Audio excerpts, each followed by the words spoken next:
Shepherd तो ये देख रहे हो आप जी ड्रम होता है, ऊपर नीचे होता है। जी एक होता है दीन बंधु जो जी। सीमेंट का बनता है, जी ठीक है ना। आप बहुत प्रचलन है आजकल वो सीमेंट वाले का बनने का, जी है कि नहीं। हमारे यहाँ हमने डोम शेफर्ड बना रखा है, ये ऊपर नीचे होता है ड्रम। जी इसमें ये फायदा है हमें कि दूर से ही पता लग जाता है गैस बनी हुई है। जैसे अभी आप देख रहे हो इसमें गैस नहीं है, उसमें गैस बनी हुई है, जी वो ऊपर है ड्रम। जी और ये ड्रम 4 फुट तक ऊपर होता है, जी ठीक है ना। 4 फुट की ये पेना होता है चद्दर का, जी। वो 4 फुट का गोला बनाते हैं। और जी। ये इसके अंदर बलून भी तो है ना?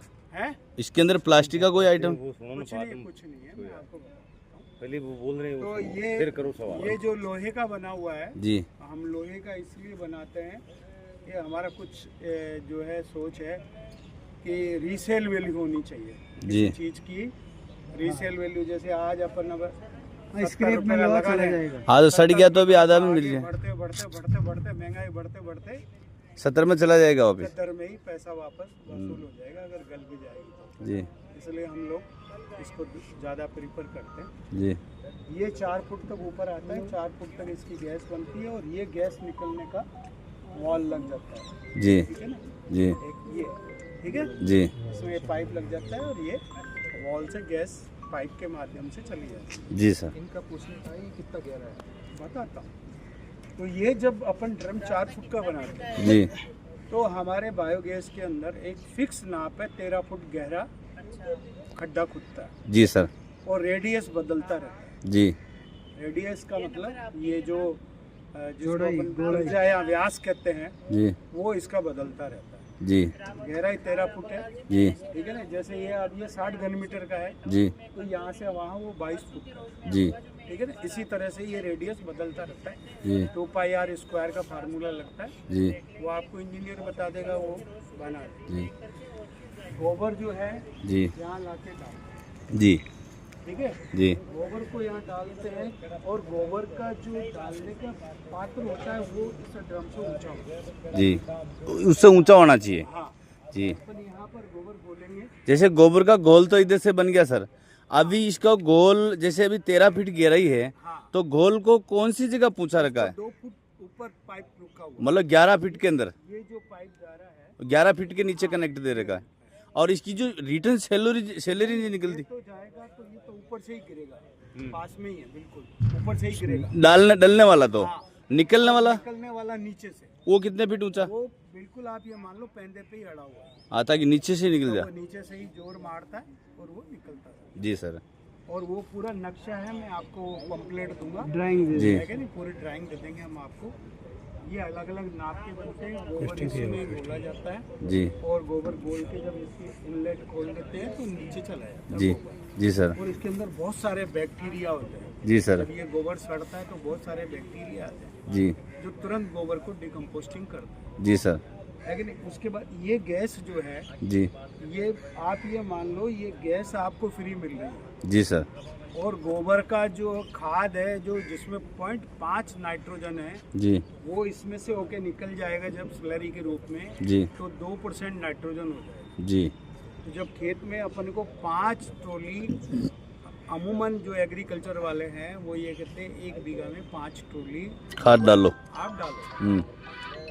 5 ट्रॉली डालते हैं तो 0.5 उसका नाइट्रोजन होता है। और ये जब 2% हो जाता है हाँ तो 10 पॉइंट हो जाएगा। बहुत फर्क पड़ जाएगा। 4 आधी चौथाई ट्रॉली में हमारा काम होगा। जी सर। तो इसी तरह से हम हर आइटम को चौथाई पे ले आएंगे तो फायदा होगा। जी सर। और दूसरी बात है, इससे अगर हम कोई और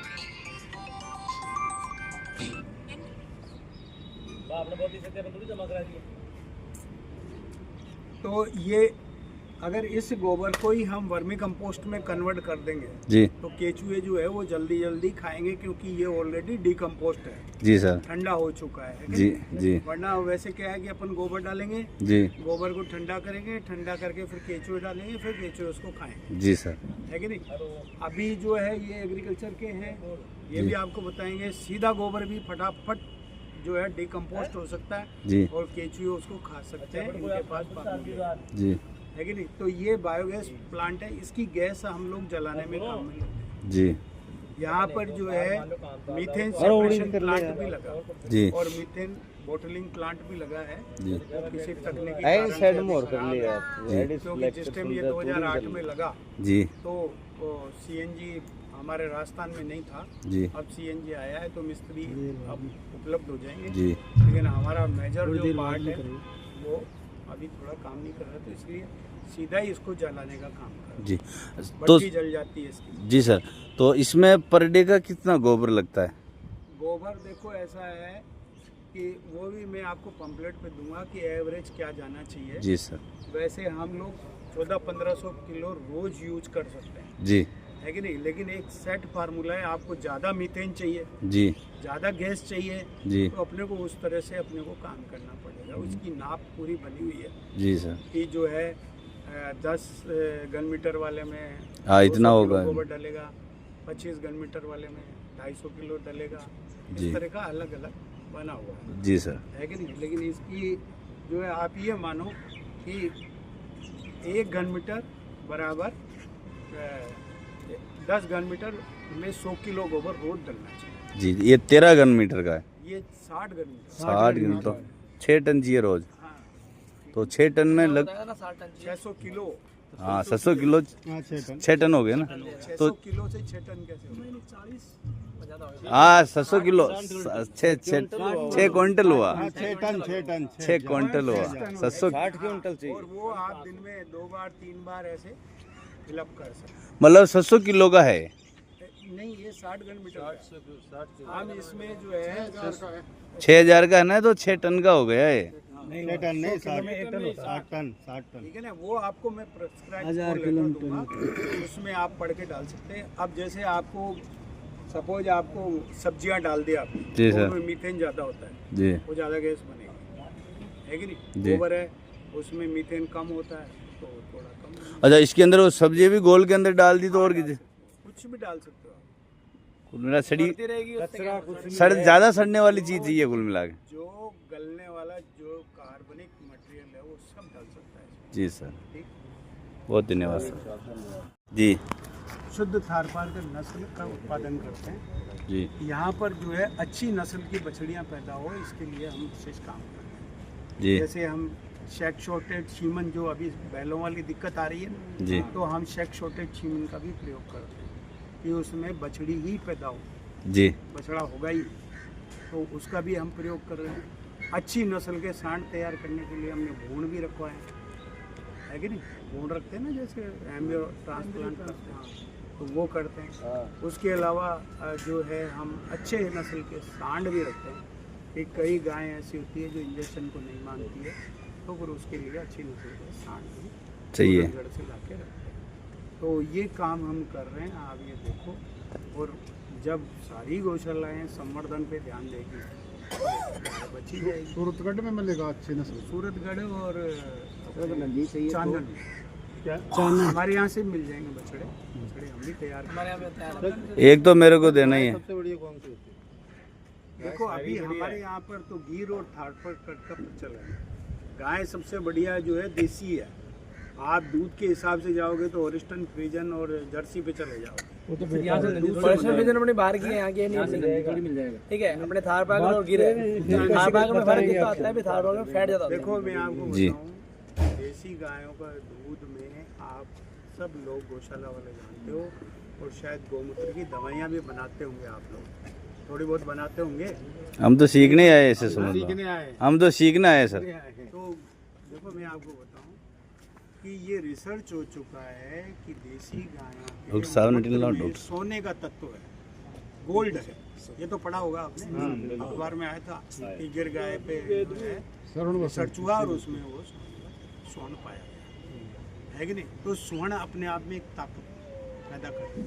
अपन को सोने की भस्म खिलाई जाती है, बीमार होते हैं तो सोने का आइटम, चांदी का आइटम, तो इसका मूत्र पीने से ही ताकत आ जाती है। ऐसे ही इसके दूध में पीलापन होता है, जो जर्सी और ओरिस्टन फ्रीजन होता है, वो कारण ही यही है कि इसके दूध में स्वर्ण है, इसलिए इसका दूध पीला होता है। हमारे शास्त्रों के अनुसार जो थुई होती है हमारी गायों की, देशी गायों की थुई होती है ऊपर, उसमें से थन तक सूर्य केतु नाड़ी जाती है कि नहीं। सूर्य से किरणों को एब्जॉर्ब करता है वो हम और दूध तक पहुंचाता है। तो जो सूर्य की जो किरणें हैं उनमें भी सोना है कि नहीं? बिल्कुल सर। सन बाथ लेते हैं ना अपन, तो वो एक ताकत देता है। तो ऐसे ही अपन लोग धूप में रहते हैं तो अपन ज़्यादा मजबूत है, जो धूप में नहीं रहते वो ज़्यादा मजबूत नहीं है। फर्क पड़ता है शरीर पे। तो जैसा अन्न खाते हैं वैसा ही अपन तैयार हो जाता है शरीर। तो हमारी देसी गायों में जो है वो सोने का तत्व पाया गया है, इसलिए हम उसके दूध को सेवन करते हैं। बाकी तो आपको सिर्फ ताकत देगा, मतलब पोषण देगा, खाना खा लिया है कि नहीं? तो इसलिए देसी गाय को ज़्यादा प्रेफर। ठीक है सर। ये बछड़ा